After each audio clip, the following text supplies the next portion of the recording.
Hi friends, welcome back to ನಿಮ್ಮ ಜೊತೆ ನಾವು ಇವತ್ತು ಒಂದು ಅಜ್ಜಿ ಕೈ ರುಚಿ ಅಂತಲೇ ಹೇಳ್ಬೋದು. ಒಂದು ಅಂದರೆ ಬದನೆಕಾಯಿಂದ ಒಂದು ಕೈಗೊಜ್ಜನ್ನ ಮಾಡಿ ಇನ್ಸ್ಟೆಂಟ್ ಸಾಂಬಾರು ಅಂತಲೇ ಹೇಳ್ಬೋದು. ಇದನ್ನು ಹೇಗೆ ಮಾಡೋದು ಅಂತ ತೋರಿಸ್ಕೊಡ್ತಾ ಇದ್ದೀನಿ. ಅದಕ್ಕಿಂತ ಮುಂಚೆ ಹೊಸದಾಗಿ ನನ್ನ ಚಾನಲ್ನ ನೋಡೋರು ಸಬ್ಸ್ಕ್ರೈಬ್ ಮಾಡಿ ನೋಡಿ ಸಪೋರ್ಟ್ ಮಾಡಿ ಅಂತ ಹೇಳ್ತಾ ಇವಾಗ ರೆಸಿಪಿ ಶುರು ಮಾಡೋಣ. ನಾನಿಲ್ಲಿ ಒಂದು ಕುಕ್ಕರಲ್ಲಿ ಸ್ವಲ್ಪ ನೀರನ್ನು ಹಾಕಿ ಅವರೆಕಾಳನ್ನ ಹಾಕ್ಕೊಳ್ತಾ ಇದ್ದೀನಿ. ಇದಕ್ಕೆ ಸ್ವಲ್ಪ ಉಪ್ಪು ಹಾಕೋಬೇಕು. ಹಾಗೆಯೇ ಖಾರಕ್ಕೆ ತಕ್ಕಂತೆ ಹಸಿಮೆಣ್ಸಿನ್ಕಾಯಿ ನಾನಿಲ್ಲಿ ಒಂದು 8 ಹಾಕಿದ್ದೀನಿ. ಹಾಗೆ 2 ಟೊಮೆಟೊ ಹಾಗೆ 1 ಬದನೆಕಾಯಿನ ಹಾಕಿದ್ದೀನಿ. ಇದನ್ನು ಒಂದು ಕೂಗಿಸಿದ್ರೆ ಸಾಕಾಗುತ್ತೆ. ಹಾಗೆ ಇಲ್ಲಿ ಒಂದು ಬದನೆಕಾಯಿನ ತೊಗೊಂಡು ಅದಕ್ಕೆ ಸ್ವಲ್ಪ ಆಯಿಲ್ನ ಹಚ್ಚುತ್ತಾ ಇದ್ದೀನಿ. ಹಾಗೆಯೇ 1 ಟೊಮೆಟೊ ಇದನ್ನು ಸಹ ಸ್ವಲ್ಪ ಆಯಿಲ್ನ ಹಚ್ಚುತ್ತಾ ಇದ್ದೀನಿ. ಹಾಗೆ ಒಂದು ನೈಫಿಂದ ಎರಡಕ್ಕೂ ಒಂದೊಂದು ಹೋಲ್ ಮಾಡಬೇಕು. ಇದು ಏನಕ್ಕಪ್ಪ ಅಂತ ಹೇಳಿದ್ರೆ ಅಂದರೆ ಒಳಗಡೆ ಎಲ್ಲ ನೀಟಾಗಿ ಚೆನ್ನಾಗಿ ಬೇಯ್ಕೊಳ್ಳುತ್ತೆ. ಹಾಗೆ ಈ ಬದನೆಕಾಯಿ ಸಿಡಿಯೋ ಚಾನ್ಸಸ್ ಇರುತ್ತೆ.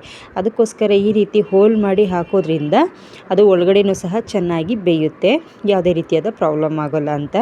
ನಾನಿವಾಗ ಇದನ್ನು ಚೆನ್ನಾಗಿ ಎರಡೂ ಕಡೆನೂ ಚೆನ್ನಾಗಿ ಸುಟ್ಕೋಬೇಕು. ಹಾಗೆಯೇ 1 ಗಡ್ಡೆ ಬೆಳ್ಳುಳ್ಳಿನೂ ಸಹ ಹಾಕ್ಕೊಳ್ತಾ ಇದ್ದೀನಿ. ನೀವಿಲ್ಲಿ ಹಸಿಮೆಣ್ಸಿನ್ಕಾಯಿನ ಸುಟ್ಟಿ ಸಹ ಹಾಕೋಬೋದು. ನಾನಿಲ್ಲಿ ಬರೀ ಈ 3 ಮಾತ್ರ ಹಾಕ್ಕೊಳ್ತಾ ಇದ್ದೀನಿ. ಇವಾಗ 2 ಕಡೆ ಇದನ್ನು ಚೆನ್ನಾಗಿ ಸುಟ್ಕೋಬೇಕು. ನೋಡಿ, ಇವಾಗ ಸುಟ್ಟಿ ಆಗಿದೆ. ಇವಾಗ ಇದನ್ನು ಸ್ವಲ್ಪ ಅದರಲ್ಲಿ ಏನೇನು ಸಿಪ್ಪೆಗಳಿದೆ ಅದನ್ನೆಲ್ಲ ಮೇಲ್ಗಡೆದು ಏನೇನು ಬರುತ್ತೆ ಅದನ್ನೆಲ್ಲ ತೆಗಿಬೇಕಾಗುತ್ತೆ. ನೀವು ಸ್ವಲ್ಪ ನೀರಲ್ಲಿ ಹಾಕಿ ಇಟ್ಬಿಟ್ಟು ಆಮೇಲೂ ಸಹ ಆರಾಮಾಗಿ ತೊಗೋಬೋದು. ನೋಡಿ, ಇವಾಗ ಎಲ್ಲದ್ರದ್ದು ಅಂದರೆ ಟೊಮೆಟೊ, ಬದನೆಕಾಯಿ ಹಾಗೆ ಬೆಳ್ಳುಳ್ಳಿ ಎಲ್ಲದ್ರದ್ದು ಸಿಪ್ಪೆ ಎಲ್ಲ ನೀಟಾಗಿ ತೆಗೆದು ಇದಕ್ಕೆ ಈರುಳ್ಳಿ ಹಾಕ್ಕೊಳ್ತಾ ಇದ್ದೀನಿ.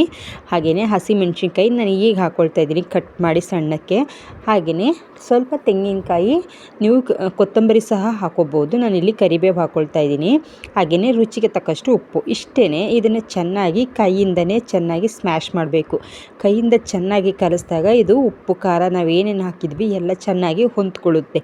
ನಾವು ಇದನ್ನ ಕೈಗೊಜ್ಜು ಅಂತ ಹೇಳಿರೋದ್ರಿಂದ ಇದನ್ನು ಕೈಯಲ್ಲಿ ಮಾಡಿದ್ರೇ ಅದರ ರುಚಿ ಚೆನ್ನಾಗಿ ಬರುವಂಥದ್ದು.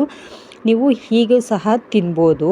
ನೀವು ಚಪಾತಿಗೆ ಬ್ರೆಡ್ ಬೇಕಾದ್ರೆ ಮಕ್ಳಿಗೆ ಹಾಕ್ಕೊಡ್ಬೋದು. ಈ ಟೊಮೆಟೊ ಕೆಚಪ್ ಎಲ್ಲ ಹಾಕ್ಕೊಡ್ತೀವಲ್ವ, ಅದ್ರ ಬದಲು ನೀವು ಈ ರೀತಿ ಜಾಮ್ ಅದೆಲ್ಲ ಹಾಕೋ ಬದಲು ನೀವು ಈ ರೀತಿಯೇ ಮಾಡಿಕೊಡ್ಬೋದು. ತುಂಬ ರುಚಿಯಾಗಿರುತ್ತೆ ಖಾರ ಕಡಿಮೆ ಹಾಕಿ. ಇವಾಗ ಇದು ರೆಡಿ ಆಯಿತು. ನಾನು ಸ್ವಲ್ಪ ಮೊಸರನ್ನು ಹಾಕಿ ಕಲಸಿದ್ದೀನಿ. ಇವಾಗ ಸಾಂಬಾರು ಅದು ಸೈಡ್ಸ್ಗಾಯಿತು. ಗೊಜ್ಜು ಅಂದರೆ ಮೊಸರು ಗೊಜ್ಜು ಅಂತ ಹೇಳ್ಬೋದು. ಹಾಗೆ ಇಲ್ಲಿ ಸಾಂಬಾರಿಗೆ ನಾನು ಏನೇನು ಬೇಯಿಸಿಟ್ಟಿದ್ದೆ ಅದೆಲ್ಲ ಸಿಪ್ಪೆ ತೆಗೆದು ನಾನಿಲ್ಲಿ ಅವರೆಕಾಳನ್ನ ಸ್ವಲ್ಪ ಸೈಡಲ್ಲಿ ಇಟ್ಟಿದ್ದೀನಿ. ಹಾಗೆ ಉಳಿದಿರೋ ಸ್ವಲ್ಪ ಅವರೆಕಾಳನ್ನ ಚೆನ್ನಾಗಿ ಸ್ಮ್ಯಾಶ್ ಮಾಡಿದ್ದೀನಿ. ಹಾಗೆಯೇ ಬದನೆಕಾಯಿ, ಹಸಿಮೆಣ್ಸಿನ್ಕಾಯಿ, ಟೊಮೆಟೊ ಏನೇನು ಹಾಕಿದ್ವಿ ಅಷ್ಟನ್ನು ಸಹ ಚೆನ್ನಾಗಿ ಮಿಕ್ಸ್ ಮಾಡ್ಕೋಬೇಕು. ನೀವು ಇದನ್ನು ಆದಷ್ಟು ಕೈಯಲ್ಲೇ ಮಿಕ್ಸ್ ಮಾಡಿದ್ರೆ ರುಚಿ ಚೆನ್ನಾಗಿ ಬರುತ್ತೆ ಅಂತ ಆಲ್ರೆಡಿ ಹೇಳಿದ್ದೀನಿ. ಇವಾಗ ಇದಕ್ಕೆ ಬೆಳ್ಳುಳ್ಳಿನ ಚೆನ್ನಾಗಿ ಗೆಜ್ಜಿ ಹಾಕ್ಕೊಳ್ತಾ ಇದ್ದೀನಿ. 1 ಬೆಳ್ಳುಳ್ಳಿ ಅಂದರೆ 1 ಗೆಡ್ಡೆ, ಹಾಗೆ ಕರಿಬೇವು, ಸ್ವಲ್ಪ ಈರುಳ್ಳಿ ಹಾಕ್ಕೊಳ್ತಾ ಇದ್ದೀನಿ. ಹಾಗೆಯೇ ತೆಂಗಿನಕಾಯಿ ಮತ್ತು ಉಪ್ಪು ಎಷ್ಟು ಬೇಕೋ ಅಷ್ಟನ್ನು ಹಾಕೋಬೋದು. ನಾವು ಆಲ್ರೆಡಿ ಇಲ್ಲಿ ಅವರೆಕಾಯಿನ ಬೇಯಿಸಿ ಇಟ್ಕೊಳ್ತಾ ಇದ್ವಲ್ವ, ಆವಾಗ ಉಳಿದಿರೋ ನೀರನ್ನು ನಾನು ಎತ್ತಿಟ್ಟಿದ್ದೀನಿ, ಚೆಲ್ಲಿಲ್ಲ.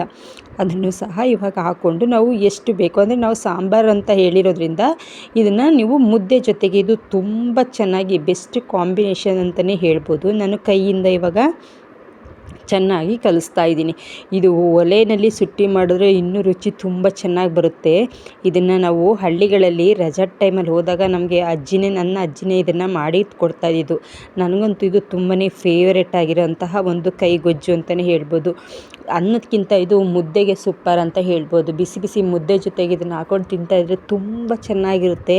ಇವಾಗಂತೂ ಸ್ವಲ್ಪ ಚಳಿ ಇರೋದ್ರಿಂದ ಇದನ್ನು ಮಾಡಿ ನೋಡಿ, ತುಂಬ ಚೆನ್ನಾಗಿ ಬರುತ್ತೆ. ಆ ಒಲೆಯಲ್ಲಿ ಸ್ಮೋಕಿ ಫ್ಲೇವರ್ ಬಂದರೆ ಎಷ್ಟು ಚೆನ್ನಾಗಿರುತ್ತಲ್ವ. ಈಗಂತೂ ಬಾರ್ಬಿಕ್ಯೂ ಅಂತೆಲ್ಲ ಮಾಡ್ಕೊಂಡು ತಿಂತಾರೆ. ಅದನ್ನ ನೋಡಿ, ನಾವು ಹಿಂದೆ ಒಲೆಯಲ್ಲಿ ಮಾಡ್ತಾಯಿದ್ವಿ. ಆ ರುಚಿನೇ ಒಂದು ಡಿಫ್ರೆಂಟಾಗಿರ್ತಾಯಿತ್ತು. ಯಾವುದೇ ರೀತಿಯಾದಂಥ ಕಾಯಿಲೆ ಅದು ಇದು ಬರ್ತಾನೆ ಇರಲಿಲ್ಲ. ಇವಾಗಂತೂ ನಾವು ಎಲ್ಲ ಗ್ಯಾಸು ಅದು ಇದು ಅಂತ ಎಲೆಕ್ಟ್ರಿಕ್ ಸ್ಟವ್ ಇದನ್ನೆಲ್ಲ ಮೊರೆ ಹೋಗಿರೋದ್ರಿಂದ ನಮಗೆ ಆ ರುಚಿ ಸಿಗ್ತಿಲ್ಲ. ಅದಕ್ಕೋಸ್ಕರ ನಾವು ದೊಡ್ಡ ದೊಡ್ಡ ಹೋಟೆಲ್ಗಳನ್ನ ಹುಡ್ಕೊಂಡು ಹೋಗೋಂಥ ಪರಿಸ್ಥಿತಿ ಬಂದಿದೆ. ಅದೇನೇ ಇರಲಿ, ಇವಾಗ ನೋಡಿ ಸೈಡ್ಸ್ಗೆ ಮೊಸರಿಂದ ಮಾಡಿರುವಂಥ ಗೊಜ್ಜು ಸಹ ರೆಡಿ ಆಯಿತು. ಮುದ್ದೆ ಹಾಗೆ ಬಿಸಿ ಬಿಸಿ ಮುದ್ದೆ ಜೊತೆಗೆ ಸಾಂಬಾರು ತುಂಬ ಚೆನ್ನಾಗಿರುತ್ತೆ. ಟ್ರೈ ಮಾಡಿ ನೋಡಿ. ಹಾಗೆ ವಿಡಿಯೋ ಇಷ್ಟದಲ್ಲಿ ಸಪೋರ್ಟ್ ಮಾಡಿ. Thank you.